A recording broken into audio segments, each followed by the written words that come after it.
This story is titled, When My Fiancé Demanded I Send My Biological Daughter Away Because She Couldn't Stand Her, I Made My Choice.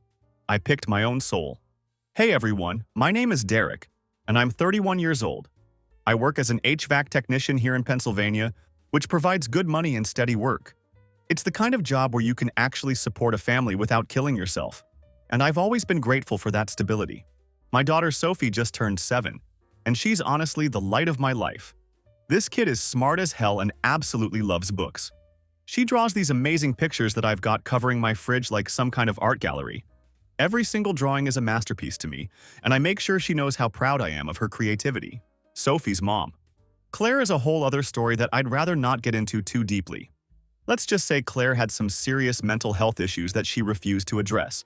She bailed when Sophie was barely 2 years old, and we haven't heard from her since, which, honestly, is probably for the best given the circumstances. I raised Sophie on my own for 5 solid years, and we had developed our routines and rhythms. Every single night, I'd read her 3 stories before bed. We'd work on homework together at the kitchen table, and weekend trips to the library became our special tradition. I had gotten pretty good at the whole single dad thing, or at least I thought I had. Then I met Victoria, and everything seemed like it was going to get even better. Victoria was 26 at the time and worked as a marketing coordinator at the local hospital.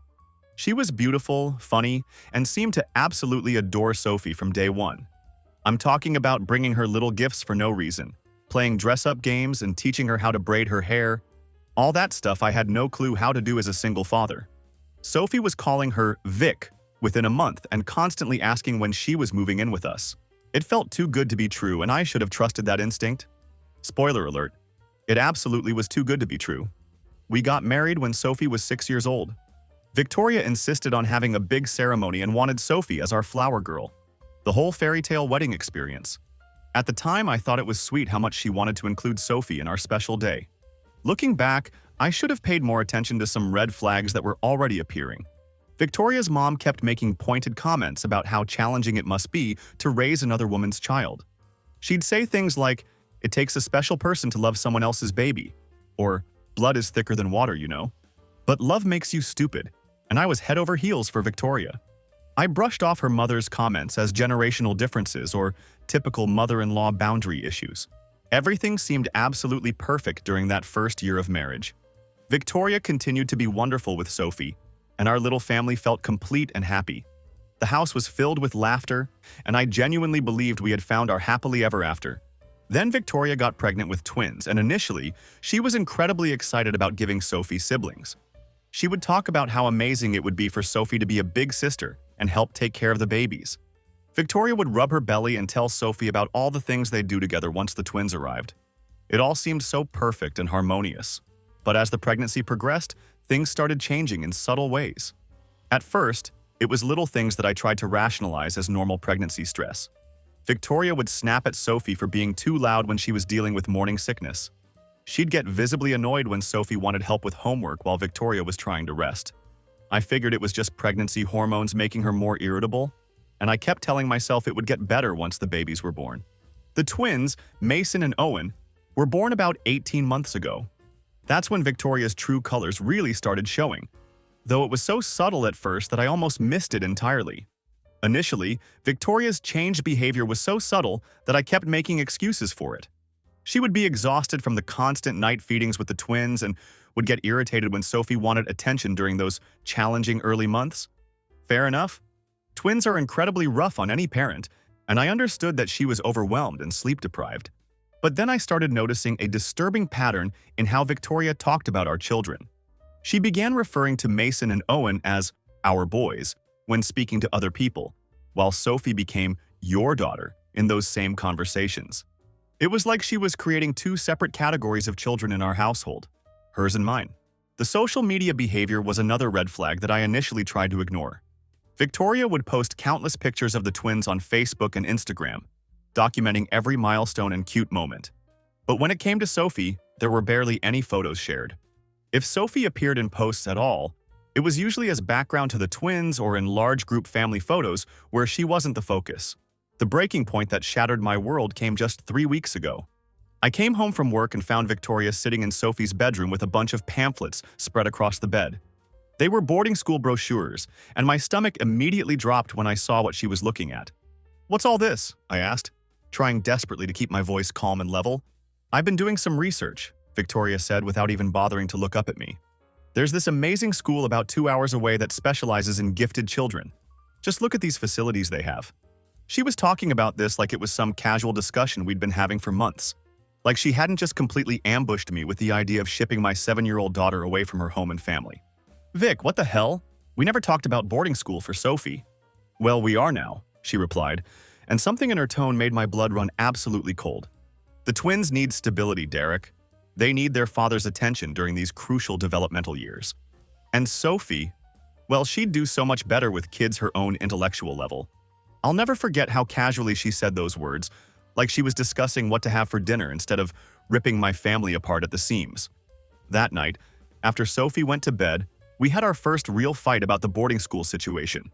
What shocked me most was that Victoria had clearly been planning this for a while. This wasn't some spontaneous idea she'd just come up with. She had application deadlines memorized, visiting schedules mapped out, and even transportation logistics figured out down to the smallest details. The school had an opening for the spring semester, and Victoria wanted Sophie gone by Christmas. Let that sink in. She wanted my 7-year-old daughter out of our house in just a few months. "This isn't actually a discussion, is it?" I finally asked when I realized the extent of her planning. "You've already decided this is happening. I'm trying to do what's best for everyone," she said with that infuriating calm tone. "The twins deserve to have their father's full attention during these crucial early years. Sophie will get a much better education, and everyone wins in this situation."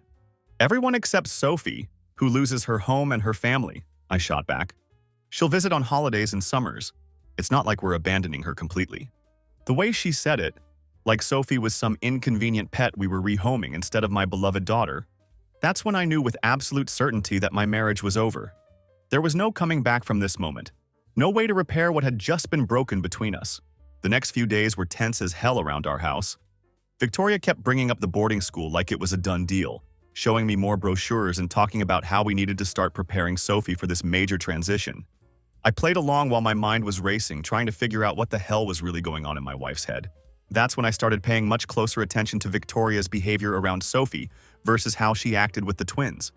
And Jesus Christ, once you see the difference, you can't unsee it. When one of the twins spilled apple juice at breakfast, Victoria would clean it up with a warm smile and say, "Accidents happen, sweetie," in the most patient, understanding voice. But when Sophie spilled the exact same juice later that week, Victoria made her clean it up herself while sighing dramatically about how she needed to learn responsibility and be more careful. The bedtime story situation was even more telling. Victoria would spend hours reading to Mason and Owen, doing different voices for all the characters and making it this whole interactive, magical experience. She'd act out parts of the stories and make the twins giggle with her animated performances. But when Sophie asked for a bedtime story, Victoria would hand her a book and say, "You're old enough to read to yourself now. Big girls don't need mommy to read for them." The clothing disparity was impossible to ignore once I started documenting it. The twins got new outfits every month. Cute little matching sets, seasonal clothes, shoes that fit properly. Meanwhile, Sophie was still wearing the same outfits from last year, most of them getting uncomfortably small. When I brought this up, Victoria would say we needed to be more budget conscious, and that Sophie could make do with what she had. I started documenting all of this differential treatment, taking notes on my phone and keeping track of specific incidents with dates and details. Looking back, I think part of me already knew I'd need evidence eventually, but I was still hoping against hope that Victoria would come to her senses. But the real gut punch came when I overheard a phone conversation between Victoria and her mother. I'd come home early from a job site and heard Victoria talking in the kitchen. The twins were napping and Sophie was still at school, so I figured it was just a casual catch-up call between mother and daughter. But as I got closer to the kitchen, I caught enough of the conversation to realize they were talking about Sophie, and what I heard made my blood freeze in my veins. "I just can't keep pretending it's the same," Victoria was saying. "When I look at the boys, I feel this overwhelming natural maternal love, you know? But with Sophie, it's like babysitting someone else's kid 24 hours a day. I keep waiting for that maternal feeling to kick in, but it never does."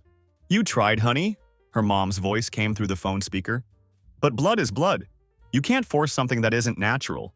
Maybe it really would be better for everyone if she went to that boarding school," Victoria continued. "Derek's being stubborn about it, but I think I can convince him. especially if we frame it as what's best for Sophie's education. There was a long pause, and then Victoria said something that made my blood freeze completely. And if he won't agree to it voluntarily, then I'll have to choose what's best for my real family. The boys and I can't keep living like this. I stood there in the hallway feeling like someone had just punched me directly in the stomach. This wasn't about education or what was supposedly best for Sophie's intellectual development. This was about Victoria wanting Sophie completely gone so she could play happy nuclear family with her biological children. She had been planning this manipulation for who knows how long. That night, I started making some very important phone calls. First, I called my buddy Marcus, who works in family law. I wasn't asking for official legal advice yet, just hypothetical questions about custody arrangements and divorce proceedings when stepchildren are involved. What I learned wasn't particularly encouraging. If Victoria and I split up, I would have absolutely no legal right to see Mason and Owen. They were her biological children, and step-parents have basically zero rights after divorce in most situations. But Sophie was mine 100%.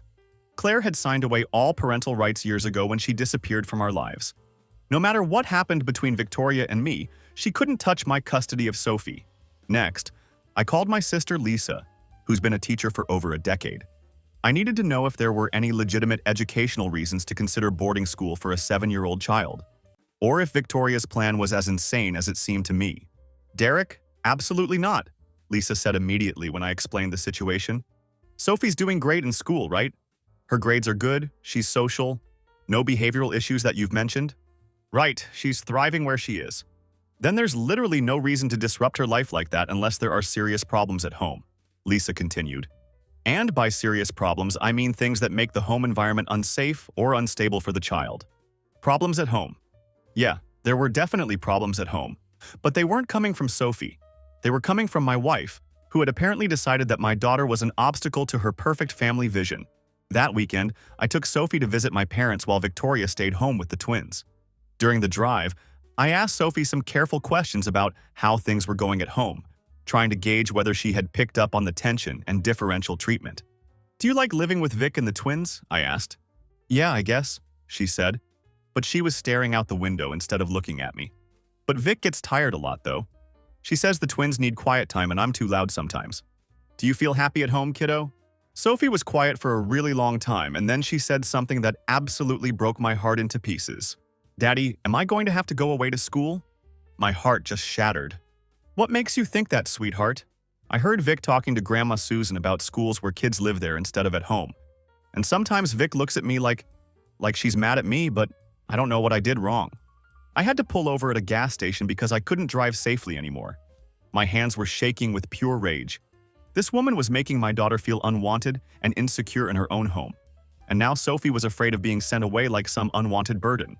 "Listen to me, Sophie," I said, turning around in my seat to look her directly in the eye. "You are never, ever going anywhere you don't want to go. You are my daughter, this is your home, and nobody, absolutely nobody, gets to decide where you live except me. Do you understand?" She nodded, but I could still see the uncertainty and fear in her eyes. Victoria had already planted seeds of doubt about whether Sophie truly belonged in our family, and that realization made me angrier than I'd ever been in my entire life. That's when I knew I wasn't just fighting for my marriage anymore. I was fighting for my daughter's sense of security, her self-worth, and her fundamental right to feel wanted and loved in her own home. And I was prepared to destroy anyone who threatened that, even if it was my own wife. Tuesday morning, I called in sick to work and told my foreman I had a family emergency, which wasn't exactly a lie. I spent the entire day doing reconnaissance and building my case against Victoria's boarding school plan. My first stop was Sophie's school, where I set up an emergency meeting with her teacher and the principal. I told them I was considering some educational options and wanted their honest professional assessment of Sophie's needs and current performance. Both of them looked at me like I'd grown a second head when I mentioned the possibility of boarding school. "Mr. Morrison, Sophie is absolutely thriving here," her teacher said with genuine confusion in her voice. "She's reading well above grade level, gets along beautifully with her classmates, and shows no signs whatsoever of needing a more challenging or different environment. Is there a specific concern at home that's driving this consideration?" I played it off as just exploring all available options for my daughter's education, but I could tell they were genuinely puzzled about why any parent would want to send such a happy, well-adjusted child away from home. I asked them to document our conversation and their professional opinions in writing, just in case I needed their testimony later. Next, I drove to the actual boarding school that Victoria had been pushing so hard. I told them I was interested in learning more about their program for my 7-year-old daughter and wanted to understand their admission process. The admissions lady was pleasant enough, but when I asked about their typical age ranges for residential students, she seemed genuinely surprised by my inquiry. We do have some younger students, but typically children who board with us at that age are either dealing with significant behavioral issues at home or their parents travel extensively for work, she explained. Is there a particular reason you're considering residential education for such a young child? I made up some story about my work potentially requiring extensive travel, but I could tell she was skeptical about my reasoning.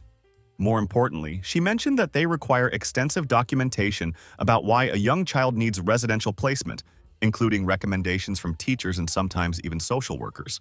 Victoria had been presenting this boarding school option like any parent could just drop their kid off whenever they felt like it. But that wasn't the reality at all. There would be interviews, evaluations, and serious questions about our home life. Questions that Victoria probably wasn't prepared to answer honestly. While I was at the boarding school, I picked up all their enrollment materials and requirement documentation. Knowledge is power, and I wanted to know exactly what Victoria thought she could pull off with this scheme of hers. That afternoon, I opened a separate checking account at a completely different bank and started quietly moving money. I wasn't transferring huge amounts that would trigger any alerts on our joint accounts yet, but I moved enough to make sure I had resources available if things went south quickly. I also gathered up all our important documents, tax returns, the twins' birth certificates, our marriage certificate, and most importantly, Sophie's custody paperwork from when Claire disappeared. I made copies of everything and stored them safely at my sister's house, just in case Victoria tried to pull something desperate. By the time Victoria got home from work that evening, I had a comprehensive plan. Not just for defending against her boarding school idea, but for what would come next if she continued to push it. "How was your day?" she asked, acting like nothing had fundamentally changed between us. "Fine," I replied. "Actually, I've been thinking about what you said regarding the boarding school situation."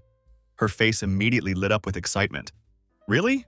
I knew you'd come around once you thought about it rationally." "Yeah, I want to visit the school this weekend and see what they're all about." "That's wonderful. I'll call them first thing tomorrow and set up a tour for us." I let her make all the arrangements, let her think she was winning this battle. But really, I was gathering intelligence and buying myself time to solidify my strategy for what was coming. That night, after she went to bed, I started documenting everything I could remember about her differential treatment of Sophie over the past year. Dates, specific incidents, potential witnesses who might have observed the favoritism. I wrote it all down in a notebook that I kept hidden in my truck. I also started recording conversations with my phone. Pennsylvania is a one-party consent state, meaning I could legally record any conversation I was part of without telling the other person. I wasn't sure if I'd ever need the recordings, but I wanted to be prepared for any eventuality. The next few days, I played the supportive husband role perfectly while Victoria made detailed plans for our visit to the boarding school. She was so excited, constantly talking about how this was going to solve all our family problems and how much happier we'd all be once Sophie was settled elsewhere. "Sophie will make friends with children from similar backgrounds," she said one night over dinner, while Sophie was sitting right there eating her spaghetti and meatballs. "She won't feel so different anymore." "Different from what?" Sophie asked innocently. Victoria got visibly flustered. "Oh, you'll just have more in common with the other kids there." I watched my daughter's face fall as she tried to figure out what was supposedly wrong with her that needed fixing. Victoria didn't even notice the impact of her words on Sophie, which told me everything I needed to know about her mindset. That's when I realized this wasn't just about Victoria wanting Sophie gone from our daily lives. She genuinely believed there was something fundamentally wrong with our family dynamic that needed to be fixed by removing Sophie from the equation entirely. In her twisted mind, she was actually the victim here, struggling to blend a family that was somehow broken beyond repair. This meant she would never back down voluntarily from her boarding school plan. She'd dig in her heels, escalate the situation, and probably try to manipulate me into thinking I was being unreasonable for wanting to keep my daughter at home. Fine. If Victoria wanted to play hardball, I'd show her what hardball really looked like. The school visit was this past Saturday, and I let Victoria take the lead in asking all her questions about curriculum, facilities, and residential life. I hung back and observed everything, watching how Sophie reacted to the environment and taking mental notes about the other families we encountered. Sophie seemed genuinely interested in some of the activities, especially their well-equipped art studio and library. But I could tell she was confused about why we were there and what this visit meant for her future. The uncertainty in her eyes broke my heart all over again. On the drive home, Victoria was practically glowing with excitement about everything she'd seen. "See? Sophie absolutely loved it," she said enthusiastically. "She was so engaged with everything they showed us." "She seemed to like the art stuff," I agreed neutrally. "And did you see how well-behaved all the other children were? So much more mature and sophisticated than the kids at her current school?" I let her talk, nodding in the right places while Sophie dozed peacefully in the back seat. But when we got home and Sophie went inside to play, I made my first calculated move in this chess game. "Vic, we need to talk about the practical side of this boarding school idea." "What do you mean?" she asked. "The money. That place costs $38,000 per year. Where exactly do you think that's coming from?" She clearly hadn't thought about this crucial aspect, and I could see the realization hitting her face. "Well, we'll figure it out somehow. Maybe take out a loan or something." "A loan? With what collateral?" "The house is barely worth more than we owe on it, and our credit cards are already carrying balances from the twins' medical bills." This was all completely true. We weren't broke by any means, but we definitely weren't rolling in disposable cash either. "There are scholarships available," she said, but her confidence was clearly wavering. "Maybe, but most need-based scholarships require proof of serious financial hardship. We'd have to document why we supposedly can't afford regular public school expenses. And merit scholarships? Well, Sophie's smart, but she's not prodigy-level smart. She's just a normal kid doing well in a normal school." I watched Victoria's elaborate fantasy start crumbling as financial reality set in. She hadn't researched any of the practical aspects of this plan, just the emotional satisfaction of having Sophie out of her daily life. "We'll make it work somehow," she said stubbornly. "Will we? Because I've been looking at our budget, and we can't afford this without major sacrifices. We'd probably have to sell this house and move somewhere much cheaper. Is that really what you want for the twins?" That hit her exactly where I knew it would hurt most. The house was Victoria's pride and joy, a beautiful 4-bedroom in an excellent neighborhood with top-rated schools. The thought of downsizing because of boarding school expenses clearly hadn't occurred to her. "You're being negative about this," she said defensively. "If we really wanted to make it work, we could find a way." "I'm being realistic. But okay, let's say we somehow find the money. What happens when Sophie comes home for holidays and weekends? She'll have been living with a completely different routine, different rules, different expectations. How do you think that's going to work with the twins around?" Victoria hadn't thought about this aspect either.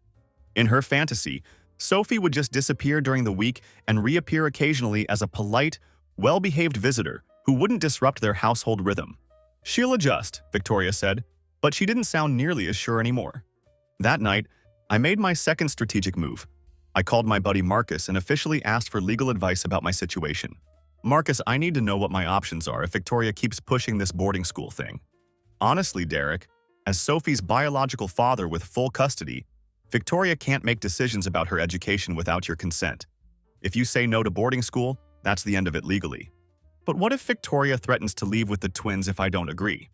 Then she leaves with the twins. I know that sucks, but you can't make someone stay married to you. The good news is you'd probably get decent visitation rights with the boys since you've been their stepfather for 2 years and have an established relationship with them. And Sophie obviously stays with you. Victoria has no legal claim to her whatsoever. This confirmed what I'd already figured out, but hearing it from a lawyer made it feel more real. Victoria's only leverage was emotional manipulation. She couldn't actually force me to send Sophie away. "Marcus, what if I wanted to file for divorce first, before Victoria escalates this situation further?" "You could, especially if you can document that she's trying to coerce you into decisions about your daughter's welfare. Courts really don't like parents who use children as bargaining chips." That night, I made my final decision. I wasn't going to wait around for Victoria to give me some kind of ultimatum. I was going to take complete control of this situation. Sunday morning, while Victoria was at church with the twins and Sophie was happily watching cartoons, I drove to Marcus's office. He'd agreed to meet me there to start drawing up divorce papers. "You sure about this, Derek? Once we file, there's no taking it back quietly." "I'm absolutely sure. She's making my daughter feel unwanted in her own home. That's completely unforgivable." Marcus walked me through the entire process. Since we'd only been married for 2 years and didn't have major shared assets, it would be relatively straightforward. The house was in my name from before the marriage, my truck was paid off, and her car was in her name. The only complicated part would be custody arrangements for Mason and Owen. I want to be fair about the boys, I told him. I love those kids, but I also want to make sure Victoria can't use them as leverage to control me. We structured everything to be as reasonable as possible. Joint custody of the twins with a standard visitation schedule, no alimony since we both had decent jobs, and Victoria could keep her car and personal belongings. But the house stayed with me since it was mine before the marriage. We'll file tomorrow morning, Marcus said. She'll be served by Wednesday afternoon. What about the boarding school situation? The divorce petition includes a temporary restraining order preventing either parent from making major decisions about the children's welfare without court approval. If she tries to push the boarding school issue during the proceedings, it'll make her look terrible to the judge. Perfect. Let Victoria try to explain to a family court judge why she thought a 7-year-old needed to be sent away from her father. I spent Sunday evening playing with all 3 kids, reading bedtime stories, and trying to memorize how it felt when we were all together as a family. Because by Wednesday afternoon, everything would be completely different, and I wanted to hold on to these last peaceful moments. Victoria was served with divorce papers on Wednesday afternoon at her workplace. I know this because she called me about 30 seconds later, screaming so loudly that I had to hold the phone away from my ear. What the hell is this, Derek? It's exactly what it looks like. I'm filing for divorce. Over boarding school? Are you completely insane? We can work this out. No, Vic, we can't. This isn't about boarding school anymore. This is about you trying to get rid of my daughter because she's inconvenient to your idea of a perfect family. The silence on the other end lasted about 10 seconds, and then she said something that proved I'd made absolutely the right choice. Fine, but don't think you're getting any access to my boys after this. My boys.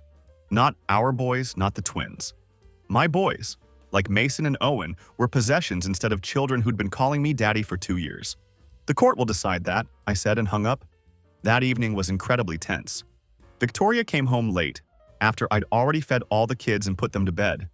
She'd clearly been crying, and part of me almost felt bad for her, until she opened her mouth. I can't believe you're doing this to our family. I'm protecting our family, or at least the part of it that actually wants to stay together. You're being dramatic. Lots of kids go to boarding school and turn out perfectly fine. Lots of kids go to boarding school because their parents are military or diplomats, or they have some actual legitimate reason, not because their stepmother wants them gone. That's when Victoria finally dropped the act completely. You want the truth, Derek? Fine. I tried to love her like my own, I really did. But when I look at the twins, I feel this overwhelming, natural maternal love. When I look at Sophie, I just don't. I feel like I'm babysitting someone else's kid 24 hours a day, 7 days a week. I can't help it. So you decided the solution was to ship her off instead of getting therapy or admitting you needed help? I thought if she was just gone during the week, I could be a better mother to my own children and a better wife to you on weekends. Your own children. There it is. Victoria started crying then, but they weren't tears of sadness. They were angry, frustrated tears. The tears of someone who'd been caught in their lies and didn't like being confronted with the truth. You're making me out to be this monster, but I'm not. I tried to do what was best for everyone. You tried to do what was easiest for you. The next few days were a complete blur of lawyers, paperwork, and legal proceedings. Victoria hired her own attorney, some expensive guy her mother recommended, and started playing dirty almost immediately. First, she tried to claim that I was an unfit parent because I supposedly prioritized my biological child over the welfare of the family unit. Her lawyer actually put that exact phrase in a legal filing, like caring about my daughter's emotional well-being was somehow a character flaw or sign of poor judgment. Then she tried to argue that since I was the one filing for divorce, I was essentially abandoning the twins and shouldn't be granted custody or visitation rights. Never mind that she was the one who'd been planning to break up our family by sending Sophie away. In her twisted logic, I was the one destroying everything. But here's where Victoria's complete lack of planning and foresight came back to bite her hard. Remember all that documentation I'd been gathering? The notes about differential treatment? The recordings of her conversations about wanting Sophie gone? The testimony from Sophie's teachers that there was no educational reason for boarding school? Marcus presented all of it to the court as evidence that Victoria had been emotionally abusing my daughter and planning to remove her from the home against my wishes. Your Honor, Marcus said during our first hearing, Mrs. Morrison has admitted in recorded conversations that she doesn't love the plaintiff's daughter and wants her removed from the home. She researched boarding schools without the father's knowledge or consent and has been documented treating the child differently than her biological children. This is exactly the kind of parental alienation that courts exist to prevent. Victoria's lawyer tried to argue that wanting boarding school wasn't the same as abuse, but the judge wasn't buying it at all. Counselor, your client researched residential placement for a 7-year-old with no behavioral or educational issues without consulting the child's father.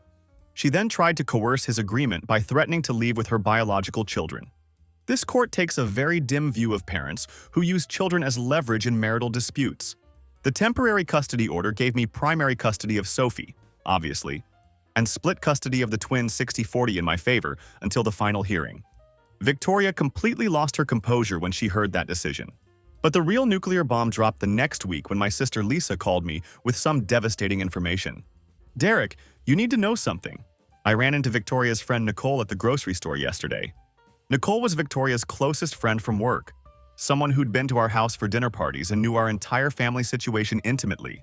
She seemed really uncomfortable when she saw me, Lisa continued. But eventually she told me that Victoria has been complaining about Sophie for months. Apparently, she's been telling people that Sophie has serious behavioral problems and that you refuse to get her help. I felt sick to my stomach. What kind of behavioral problems? Lying, stealing, being aggressive with the twins? Nicole said Victoria made it sound like Sophie was actually dangerous to be around. Victoria had been systematically destroying Sophie's reputation among our mutual friends and acquaintances, probably setting up justification for the boarding school plan. Nicole said she always thought it was weird because Sophie seemed like such a sweet kid the few times she'd met her. But she figured Victoria would know better since she lived with her. Did Nicole believe it? Not anymore. She said after she heard about the divorce and the boarding school situation, she realized Victoria had been lying. She wanted me to tell you that if you need someone to testify about what Victoria was saying, she'd be willing to do it. Another witness, another piece of evidence that Victoria had been planning this manipulation for much longer than she'd admitted. But the biggest revelation came when I was going through our joint credit card statements for the lawyer. I found charges to a child psychologist in the next town over, someone I'd never heard of and definitely never agreed to take Sophie to see. I called the office and asked to speak to the psychologist directly. I told them I was Sophie's father and had some questions about her treatment. "I'm sorry, Mr. Morrison, but we don't have a Sophie Morrison in our system," the receptionist said. "What about under Victoria Morrison? She's my wife?" "Let me check." "Oh yes, Mrs. Morrison has been coming in for consultations about parenting strategies for blended families, but she's never brought a child in for evaluation." Parenting strategies. Victoria had been seeing a therapist about how to deal with Sophie, but she'd been lying to me about taking Sophie for treatment. "Can you tell me what kind of strategies you've been discussing?"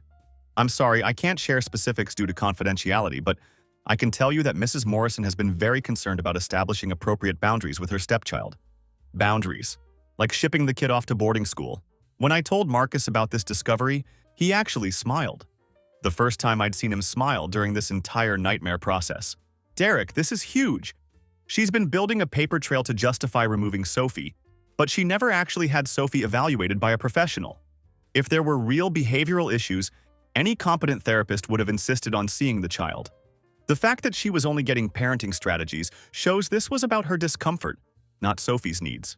Everything was falling into place. Victoria's entire elaborate plan was unraveling, and she was starting to panic. The final custody hearing was scheduled for last Friday. By that point, Victoria had fired her expensive lawyer and hired someone much cheaper, which told me she was running out of money to fight this battle. The week before the hearing, she made one last desperate play. She called me Thursday night, crying and apologetic, a complete 180-degree turn from her previous attitude. "Derek, I've been thinking about everything and I was wrong, so wrong. It's too late for that, Vic." "No, it's not. I don't want Sophie to go to boarding school anymore. I want us to be a family again. You had months to be better. You chose to plan behind my back instead. I was overwhelmed and scared and I made terrible decisions, but I love you and I love all our kids, even Sophie." The thing is, part of me actually wanted to believe her. 2 years of marriage doesn't just disappear overnight, and I did love the woman I thought she was.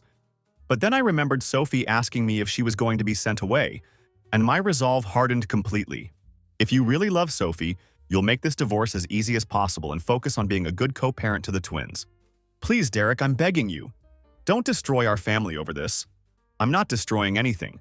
I'm protecting my daughter from someone who sees her as a problem to be solved instead of a child to be loved. Friday morning, we went to court for the final hearing. Victoria showed up looking absolutely terrible. red, swollen eyes, wrinkled clothes, and she clearly hadn't slept much in days. Her new lawyer looked like he'd rather be anywhere else in the world. Marcus presented our case methodically and thoroughly. He laid out the documentation of differential treatment, played the recordings of Victoria talking about not loving Sophie, presented the testimony from Sophie's teachers that boarding school was completely unnecessary, and showed the credit card records proving Victoria had been consulting a therapist about boundary issues with her stepchild. Then he called Nicole as a witness. Nicole testified that Victoria had been telling people for months that Sophie had serious behavioral problems, was difficult to manage, and that I was supposedly in denial about needing professional help for her. She said Victoria had made it sound like Sophie was actually dangerous to have around the twins. But when I interacted with Sophie at family gatherings, Nicole testified, she seemed like a completely normal, well-behaved child. She was always polite, played nicely with the other kids, and never caused any problems whatsoever. I started to realize that maybe the issue wasn't Sophie's behavior at all. Victoria's lawyer tried to cross-examine Nicole, but there wasn't much he could do. She was Victoria's own friend testifying that Victoria had been systematically lying about Sophie to justify her boarding school plan. Then the judge asked to speak to Sophie privately in his chambers. This was the part I'd been absolutely dreading. Sophie was only 7 years old, and I hated putting her in the middle of this adult mess. But the judge needed to understand her perspective and hear directly from her. They were in there for about 20 minutes. When they came back, Sophie looked okay. Not upset or scared, just serious. The judge, however, looked genuinely angry. "In my 15 years on the family court bench," the judge said, "I have rarely seen such a clear case of attempted parental alienation. Mrs. Morrison, your plan to remove this child from her home had no basis in educational necessity, behavioral problems, or family welfare. It was based solely on your personal discomfort with your role as a stepmother." Victoria started crying again, but the judge wasn't finished with her. "Furthermore, your attempts to justify this plan by spreading false information about the child's behavior demonstrates a disturbing willingness to damage a young child's reputation to serve your own ends. This court finds that your actions constitute emotional abuse and parental alienation." The judge awarded me full custody of Sophie, which was no surprise there. He also gave me 70-30 custody of the twins, with Victoria responsible for all transportation during her visitation times. He ordered family therapy for the twins to help them adjust to the divorce and individual therapy for Victoria to address her boundary issues with stepchildren. But the real kicker came at the end of his ruling. "Mrs. Morrison, I am also ordering that any future discussions about educational placement for the minor child Sophie Morrison must be approved by this court. You are specifically prohibited from suggesting, researching, or advocating for residential educational placement without clear documentation of educational necessity from qualified professionals." Basically, the judge had permanently banned Victoria from ever bringing up boarding school again. Victoria's lawyer tried to argue for a lighter custody arrangement, but the judge shut him down immediately. "Counselor, your client spent months planning to remove a child from her home based on personal preference rather than the child's welfare.